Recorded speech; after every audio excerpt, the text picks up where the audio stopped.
Hi, and welcome to another Vision of Growth. I'm your host, Larry Sassano, with the Economic Development Council, EDC. And it's a privilege and a pleasure to be here, and as well as to introduce my good friend and guest, Dr. Rick Harper. Welcome, Rick. Well, thanks for having me on the show. Good to be here. We work a lot together. We have for, we figured, about 16 years now. Rick has a fairly new title as the Executive Director of the Department of Economic Development and Engagement at the University of West Florida. So congratulations on that. And we're going to talk about Oil Spill Recovery Act, Senate Bill 2156, and $30 million. I think that let everybody's eyes get bright. And how those dollars are being appropriated and over the next 3 years, which is pretty much being put on the responsibility of Dr. Harper and Dr. Bryce Harris. And we're going after some of those dollars, so we're going to talk about that too. But how does this all come about in terms of the new department, and you're heading it up, and how it plays in with these $30 million state dollars? You know, it's a confluence of a number of different currents, and if you look at UWF and what we bring to the regional economy, sure, we have an economic impact. Students bring their tuition dollars, staff salaries are there, and those are kind of export-oriented dollars that we bring in students from around the state of Florida, increasingly from the southern and central part of the state, as well as around the nation and the globe. We have a big contingent of Brazilian students actually on campus this year and last. And so there's an economic impact that way, but another way that the university can contribute to the economic development of the region is by leveraging the assets of the university into the community, into the regional community, and helping economic development projects happen. And in early 2011, President Judy Bentz formed the new Office of Economic Development and Engagement. I'm heading up that office. We have a staff of, 5 now. And as part of the office, we have the Haas Center for Business Research and Economic Development. I know you've worked, Larry, with Dr. Rod Lewis and the folks there. They continue to do economic development related research, a lot of studies of workforce. If you were to want to know the answer to the question, what's the economic impact of Billy Bowlegs Festival, you'd turn to the Haas Center. Absolutely. Great resource to have here. And then also, our office oversees the Florida Small Business Development Center network. The SBDC network is 35 offices around Florida. They handle information outreach to small businesses who need, they need information on how do you open a tanning salon, or they might need information on how do I sell to government agencies. The SBDC provides that kind of information. They're headquartered at the universities, the state university system, universities around the state, and then they have smaller satellite offices as well. So when you put those 3 functions together, the Haas Center for Business Research, along with the Small Business Development Center network, under the umbrella of the Office of Economic Development and Engagement, that's President Bentz's vision of doing more for economic development across the region. Well, I'll tell you, Rick, the Small Business Development Center has been a real asset. We've used that as well as the Haas Center for many years.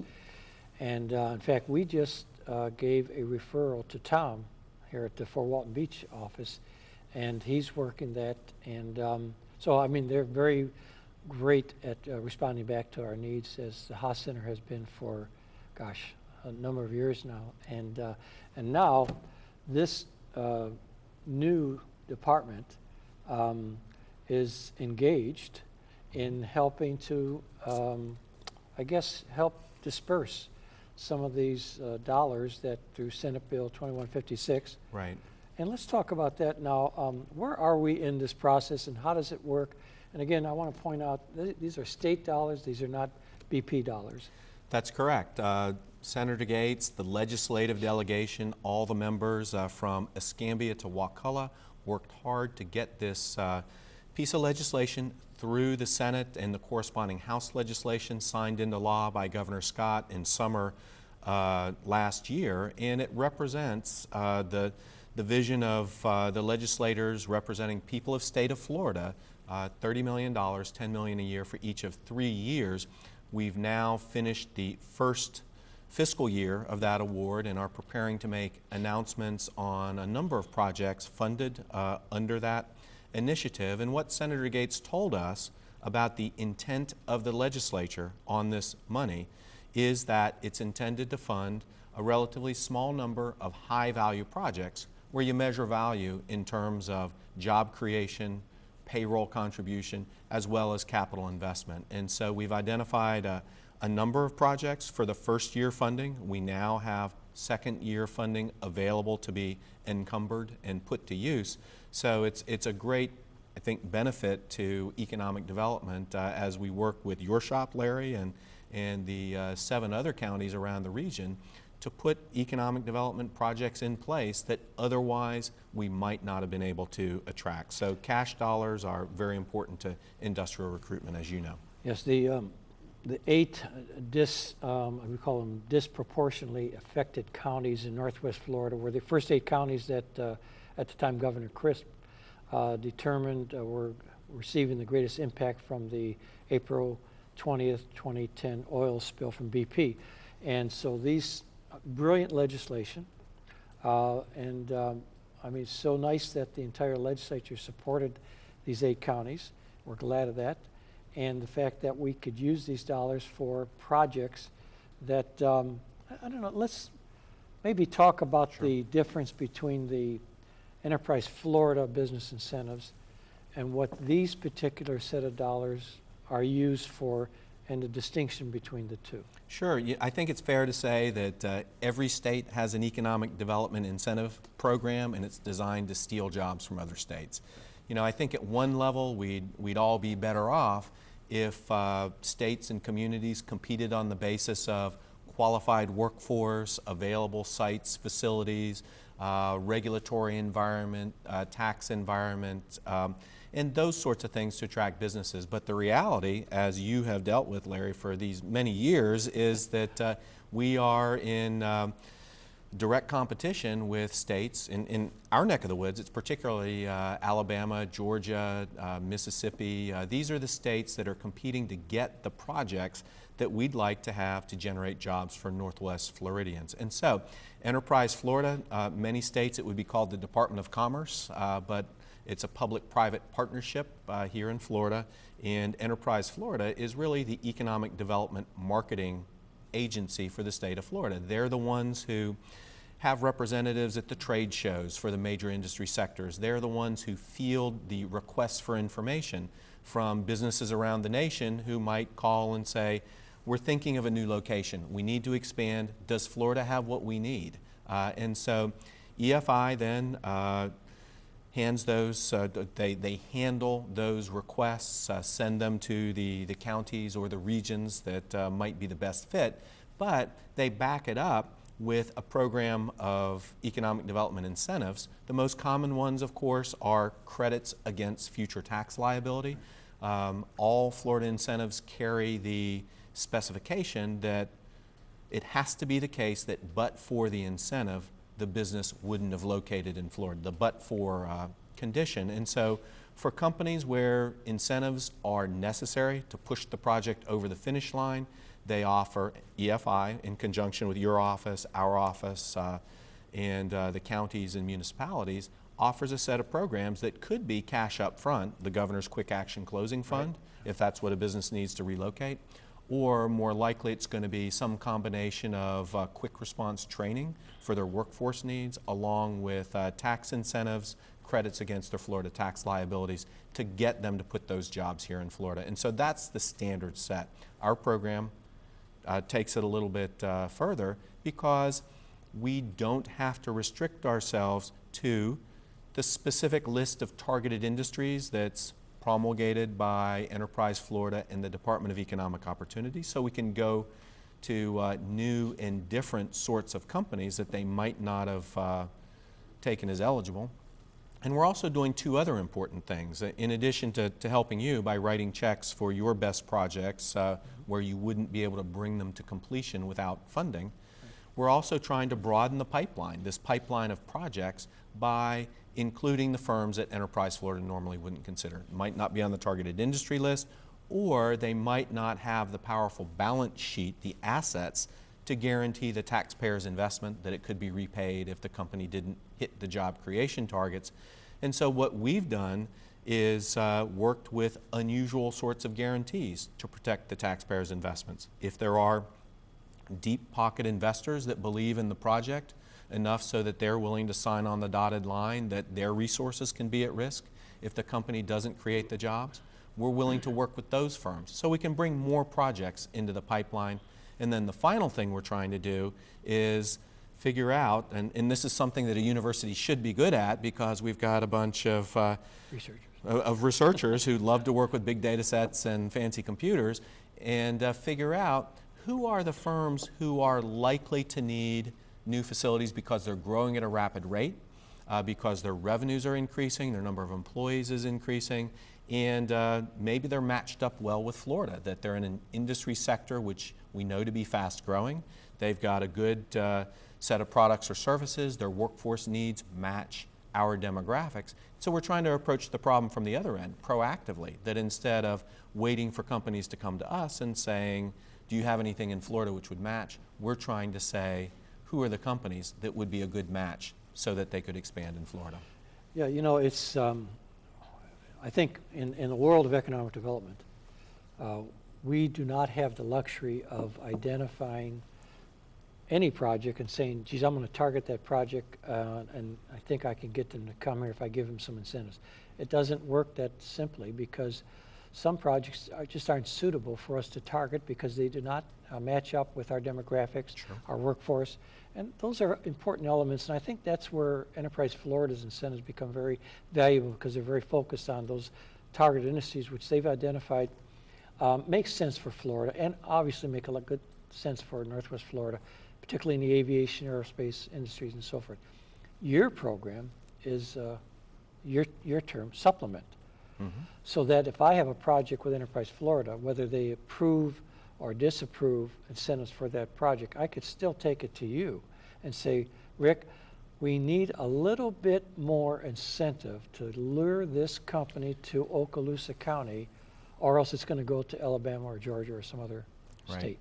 So I appreciate the fact that the way you explained that, how the two entities, Enterprise Florida and the Department of Economic Opportunity, and your department work hand in hand, because it really is a very sophisticated process. Well, sure, and that's what the legislature intended, was that these funds be supplemental rather than replacement, because if the legislature had appropriated $30 million to Northwest Florida, but said, there you go, those are your incentives, you don't have access to other state incentives, it would have been a net loss for our region. But instead, if you think about how you recruit a typical project, say that maybe they need a refurbishment of hangar space in order to be able to accommodate a certain type of commercial project, if they come to you and say, we need $600,000 to make this into a suitable space, well, the intention would be that if the job calculation is such that the taxes that they generate through their purchases of inputs, through the payroll and the taxes that their employees then pay in the local area, that's going to repay the taxpayer's investment over time, but our fund is intended to enable us to get to that goal more effectively. And we typically would have a back of the envelope calculation that maybe the state incentives would be 50 cents on the dollar, the county, whether it's an economic development ad valorem tax exemption, that might be 25 cents on the dollar. And then our oil spill recovery funding would be 25 cents on the dollar. And to the extent that that lets us have access to just a little bit more resources to push the project over the top, then it's going to be beneficial. And so we're all marketing this hard, as I know your shop is in Enterprise Florida, to get these new projects. Yeah, it's nice that everybody's on the same playing field and understanding what the rules are now, and especially the local community and especially the EDCs now. You mentioned about the local incentives. I think that's an important aspect of this as well. I know that one of the important criteria for consideration of your dollars, call them your dollars, is that the county have an expedited permitting process in Correct. place. Okaloosa has that in place thanks to Right. the county commissioners. We have an ad valorem tax abatement program in place. We have an enterprise zone. We have brownfields. So we've got all those local incentives that we can also throw at an existing or new company looking at us to create jobs, create investments into the area. That helps as a supplement too to help the companies make that decision. So now we're at that end of that first fiscal year, which June 30th Right. for the state. But I understand you've gotten an extension with some of those dollars for the first $10 million. Well, that's correct. It was a brand new program. The Department of Economic Opportunity, which is our counterpart at the state, wasn't even stood up until October. What is that? Several months into the fiscal year. Yeah. And so the governor's budget office has said that we need to announce our first year projects by September 30th. And so as they've been working through the pipeline in the various counties and are now coming to fruition, and we're signing contracts, performance-based contracts with individual companies that say we guarantee we will create X number of jobs in exchange for the following incentive package made up of tax deferral or tax abatement, made up of funding from the Oil Spill Recovery Act or funding from other, could be training from state incentive programs. They enter into that contract, which has specific performance requirements, deliverables, and then it has a specific disbursement schedule, either for the tax abatement or the funding that we do. And yes, we do need to announce those by September 30th. This is a use it or lose it situation, and we need to demonstrate to the rest of the state of Florida, because there is going to be substantial financial pressure in the legislature this coming session. You know, the Great Recession has not ended in the sense that there are still weak tax revenues, and there are weak tax revenues because there's weak job growth. And in an environment like that, our delegation is going to have to fight hard to protect these dollars. South Florida is going to say, well, the oil spill's over. Let's just take those dollars back and put them to a South Florida project. Right. So to give our delegation the tools they need to work with in this session, we need to get that money spent by September 30th on projects that have demonstrable return on investment to the taxpayer, and that's what we're after. Well, let's look at it this way. We've got an extension thanks to the minds that saw that we could have that ability to get a little extension because of the process started Sure. a little late. We've submitted in Okaloosa County through our EDC 4 projects thus far. We've got at least 6 more we're in the process of going to and submitting. So that's 10 projects. We're one of 8 counties. So I say that if the average county out there in the 8-county Northwest Florida area submitted 6 projects on an average, or 5 projects, that's 40 projects. Of those 40, I would think we could find $10 million worth of notable, qualified, sustainable projects to fund. Of course we could, but you know, the tough nut to crack for Florida traditionally, the legislature's recognized it time and time again, we have rural areas of critical economic concern, the RACEC program, and we have an 8-county area of rural counties of critical economic concern right here in Northwest Florida. Right. And when you are in a county that doesn't necessarily have the infrastructure, it may not have air access that a company might view as essential, it might not have the rail or road access, it might not have already constructed facilities for the company to move into, and it might not have available workforce or markets to sell into or suppliers to purchase from. And so rural counties are a particularly tough issue. They need infrastructure as much as they need anything, because you've got to have the facilities in place, both human skills and capital and physical capital, before you can recruit those projects. So I will certainly say to you that Okaloosa County, being one of the developed counties, and in fact, Okaloosa County is the high-wage county in Northwest Florida.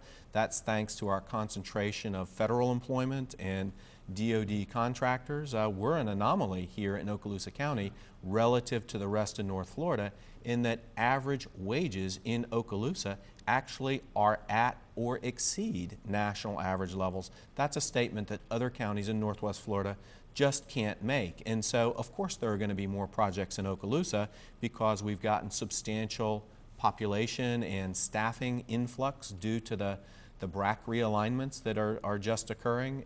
And so there are exciting opportunities here that are tougher to generate in more rural areas. So yes, Okaloosa is doing great. Yeah, we have, you know, obviously for years now, we've had the military world that's been very good to us, and we hope it'll continue that way with what's happening now in the funding at the federal level for the DoD.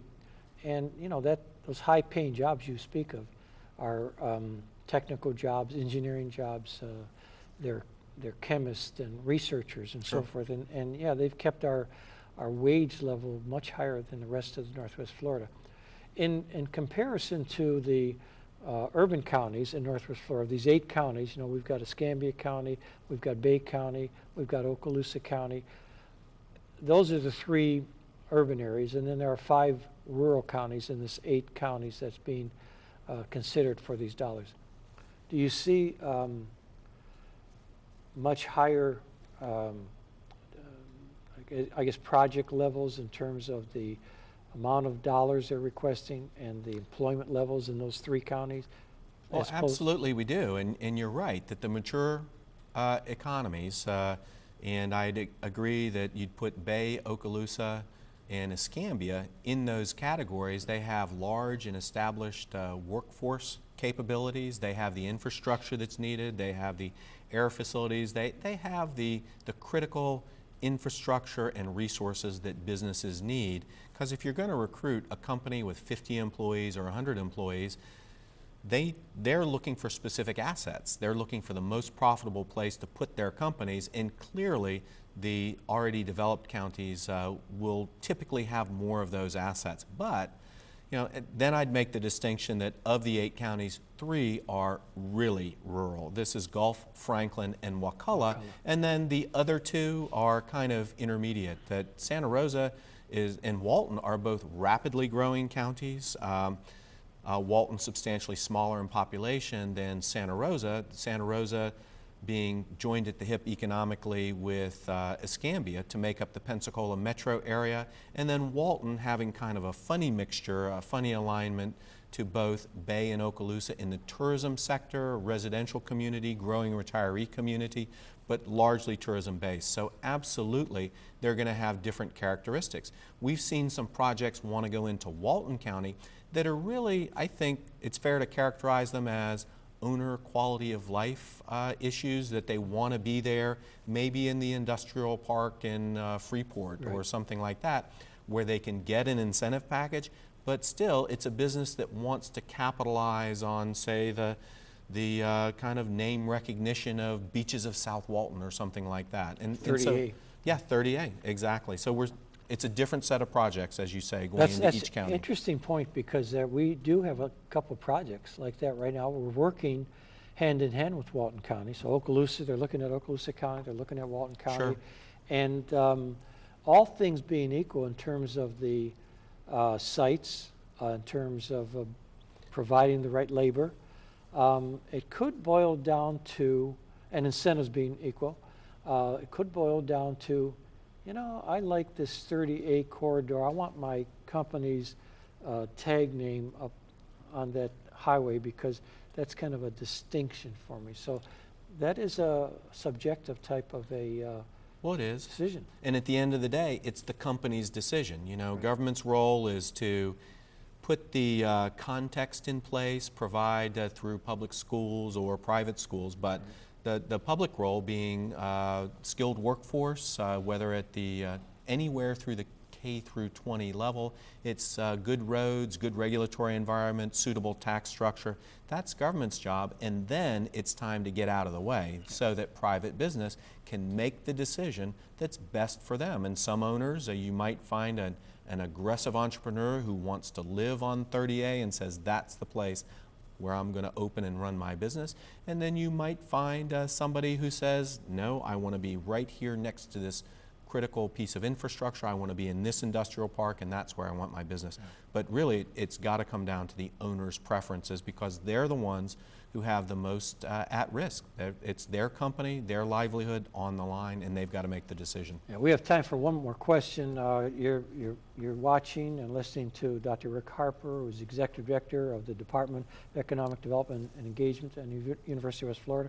We're talking about the $30 million that is really out there that we're trying to get our best share of in Okaloosa County. And Rick has done a great job of helping us determine how we can qualify for those dollars. We appreciate the approach you've taken in helping us to understand this so that we can provide you with projects that can be considered for this funding. Time for maybe one more question, Rick. How do you feel about the process now in terms of working with Enterprise Florida, working with the Department of Economic Opportunity, and with your department, and working with all of us out here in the field? Well, as I tell my colleagues, it's a new set of mistakes that I can make, but it's been a learning experience. It's been a lot of fun. I think that the thing that's really come home for me is that it has to be the right decision for the company.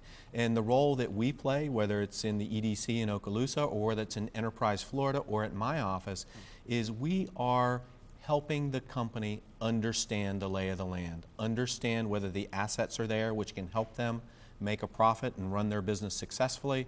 And if we do a good job of that, then the companies which are right for our area and which are sustainable because they can benefit from our region's assets and hopefully generate revenue and jobs by selling their products or services really around the Southeast and around the country. Right. If we can show them honestly and openly, what our counties are like, even with all their great attributes and even with their warts, then they'll make the right decision for private enterprise. And I think at the end of the day, it's got to be right for the owners of the company. I agree.